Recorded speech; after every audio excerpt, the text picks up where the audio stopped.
For we know that our patchwork heritage is a strength, not a weakness.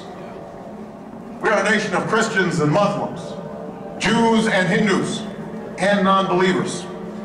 We are shaped by every language and culture, drawn from every end of this earth. And because we have tasted the bitter swill of civil war and segregation, and emerged from that dark chapter stronger and more united, we cannot help but believe that the old hatreds shall someday pass, that the lines of tribes shall soon dissolve, that as the world grows smaller, our common humanity shall reveal itself, and that America must play its role in ushering in a new era of peace. To the Muslim world, we seek a new way forward based on mutual interest and mutual respect. To those leaders around the globe who seek to sow conflict or blame their society's ills on the West, know that your people will judge you on what you can build, not what you destroy. To those who cling to power through corruption and deceit and the silencing of dissent, know that you are on the wrong side of history, but that we will extend a hand if you are willing to unclench your fist. To the people of poor nations, we pledge to work alongside you to make your farms flourish and let clean waters flow, to nourish starved bodies and feed hungry minds. And to those nations like ours that enjoy relative plenty, we say we can no longer afford indifference to the suffering outside our borders, nor can we consume the world's resources without regard to effect. For the world has changed, and we must change with it. As we consider the road that unfolds before us, we remember with humble gratitude those brave Americans who, at this very hour, patrol far-off deserts and distant mountains. They have something to tell us, just as the fallen heroes who lie in Arlington whisper through the ages. We honor them not only because they are the guardians of our liberty, but because they embody the spirit of service, a willingness to find meaning in something greater than themselves.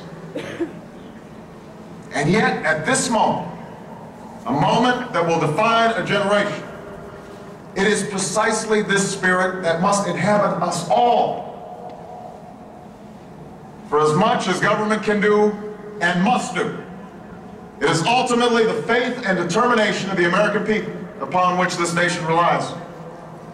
It is the kindness to take in a stranger when the levees break, the selflessness of workers who would rather cut their hours than see a friend lose their job, which sees us through our darkest hours. It is the firefighter's courage to storm a stairway filled with smoke, but also a parent's willingness to nurture a child that finally decides our fate. Our challenges may be new. The instruments with which we meet them may be new. But those values upon which our success depends, honesty and hard work, courage and fair play, tolerance and curiosity, loyalty and patriotism, these things are old. These things are true. They have been the quiet force of progress throughout our history. What is demanded then is a return to these truths. What is required of us now is a new era of responsibility, a recognition on the part of every American that we have duties to ourselves, our nation, and the world. Duties that we do not grudgingly accept, but rather seize gladly, firm in the knowledge that there is nothing so satisfying to the spirit, so defining of our character, than giving our all to a difficult task. This is the price and the promise of citizenship. This is the source of our confidence, the knowledge that God calls on us to shape an uncertain destiny.